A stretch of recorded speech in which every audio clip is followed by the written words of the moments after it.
this latest deal right now in Congress in Washington. A lot of it kind of goes along with what Governor Hochul just signed into law last week. So, yes, definitely following those states. Many people who oppose new gun laws say that it's going to take away from their Second Amendment right. That's a big sticking point for the American people.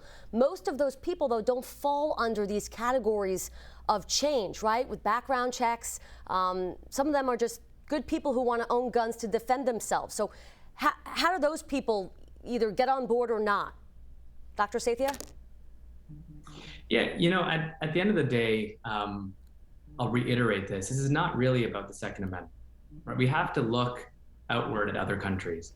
For example, Canada, where I'm from, gun ownership rates there are extremely high. It is one of the highest gun owning countries in the world, actually.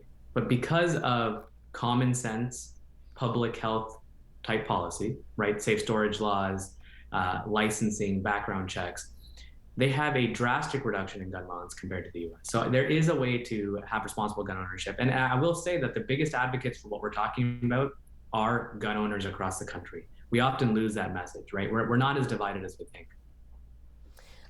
That was one of my questions. Are there countries with as many guns as the U.S. but with less crime? Michael, can you attest to that and answer that, as we just heard what Dr. Sathya said? Yeah, so nonviolent crime, like property crime, is kind of sort of on the same level no matter which industrialized country you look at. But when it comes to violent crime, especially gun violence, the United States is consistently off the charts compared to other countries. So there's that. And let me just say one other thing about the Second Amendment, right? Here in Connecticut, we have what is reputed to be one of the strictest gun control systems in the country.